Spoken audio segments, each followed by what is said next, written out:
Anyone here want a flatter stomach? Anyone here want six-pack abs? Maybe, maybe not. All right, but I guarantee everybody here would like a tighter waistline, right? Am I right or am I right? All right, so if you want a tighter waistline, if you want a flatter stomach, here's what you have to stop doing. Stop fixating on ab exercises. That's right. Stop wasting your time doing lots of ab exercises in hopes that it's going to give you a six-pack ab. It's not going to happen. And listen, before I just make blanket statements like that, as always, I always like to take this opportunity to actually educate you and show you why I'm saying exactly what it is that I am saying right now. All right, so little anatomy lesson. This is your midsection. And this is what we think of when we think of our abdominals, right? You see the six-pack, that's our rectus abdominal. Now, everybody has this, every single human being, because when you strip away all the skin, all the fat, the only thing that's ever left is an anatomy chart that looks exactly the same on every individual.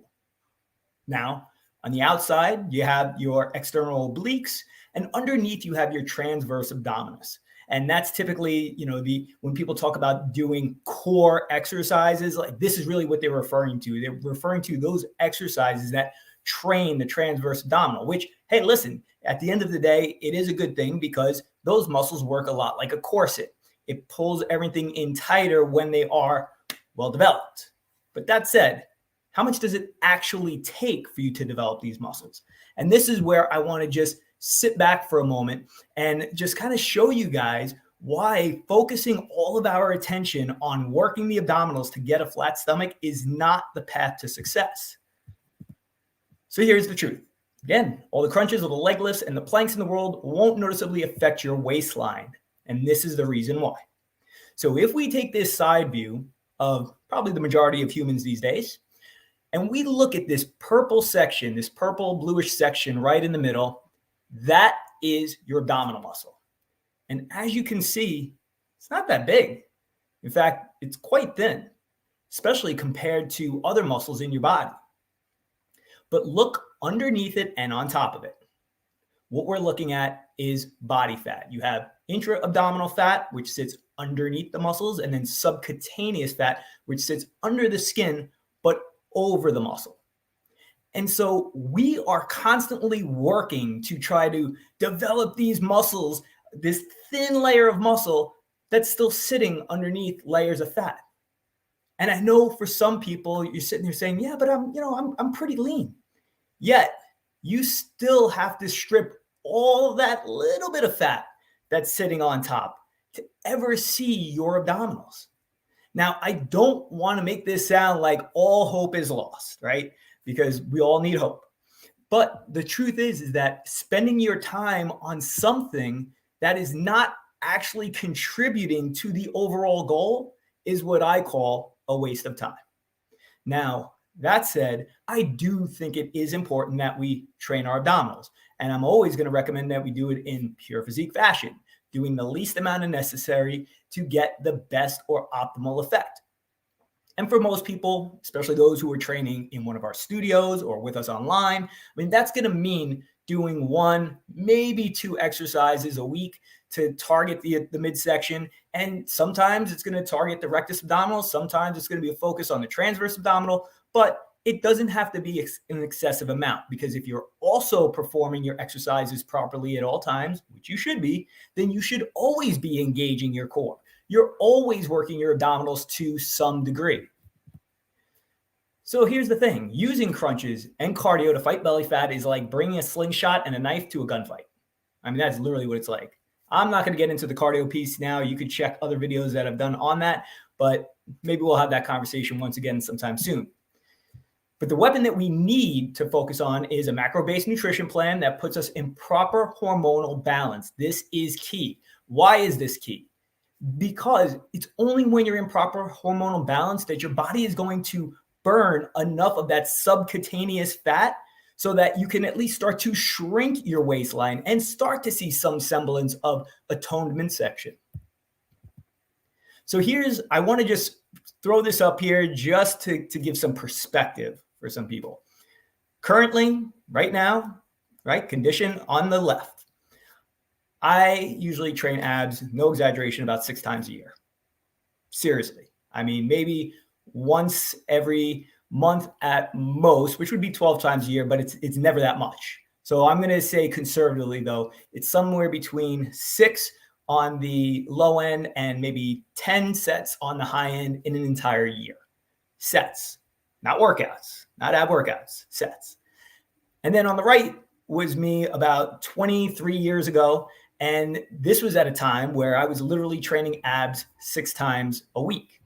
Now, the big difference here, well, there's 2 big differences. One big difference is I stopped doing abs as much as I was doing them. But the second big difference was this focus, this mindset shift to really put the emphasis on the nutrition piece, because that at the end of the day is what strips away all that subcutaneous fat, as well as the fat underneath the muscles, right? So this is what we really want to focus on, is getting the fat loss piece straight so that we can see a more well-developed midsection. All right. So here are some of the things that we need to do. Again, when we do this with our clients, this is always the focus. So of the total calories that we're shooting for, roughly we want people consuming at least 35% of their calories from protein. And we'll have very specific targets that we set, but that ultimately should be the low end. And then maybe about 40% of calories are coming from fat, and maybe another 25% or so from carbohydrates. And then with that, it's all about proper food selection, which really is where that protein piece becomes the most important, as well as things that we are not consuming, which is all of the refined carbohydrates and packaged foods, processed foods, or I should say highly processed foods. Almost all of our foods are processed this day to some degree, but trying to take all the junk out of our nutrition plan. And just that one little change right there can absolutely change your hormonal balance for the better. And then obviously we always want to fit all of this stuff around lifestyle, right? Because nobody wants to feel deprived. Nobody wants to feel like the effort to get a flatter stomach, a tighter waistline, even 6-pack abs, if that's what you're going for, has to come with a large degree of sacrifice.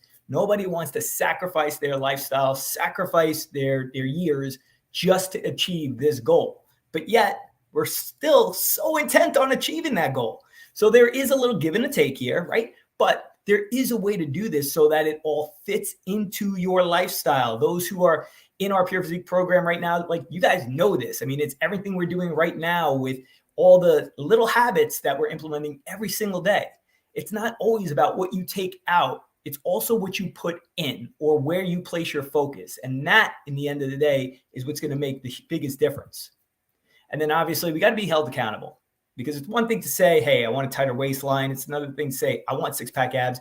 It's another thing to do the things that you need to be doing habitually in order to see those types of results. Now, is it doable? Yes, it's doable. But at the end of the day, you have to be committed to the process. And if you're not committed to being held to the process, well, it's going to make it difficult, no matter how naturally gifted you might be, no matter how much potential you have. There's a lot of people with a lot of great potential who are not meeting that potential because they do not stick with things long enough to get the effect that they're going for. So I started this off by asking, if you want a flat stomach, this is what you need to stop doing. And what you need to stop doing is stop fixating on abdominal exercises as the key. Just in the same way, I know so many people are going to hate hearing this. If you want a tighter butt, but you are carrying a lot of fat over it, doing all the jazzercise moves, doing all of the abduction and adduction that you can muster up is not going to make a difference. You still need to focus on losing the body fat. If we don't do that, then all the exercise that you're doing, I'm not going to say it's all for naught, because it's still really important. I mean, fat loss aside, there is no reason why you should not be doing resistance training, and you should not be hitting every single muscle in your body as effectively as you can to get as strong and as muscular as you can. That said, if you want to see the results of that work, then we have to focus in on fat loss. So I'm going to leave that with you guys to ponder over. If you got questions, please do me a favor and go ahead and drop them below. I'm always happy to answer them, and we will catch you guys next week.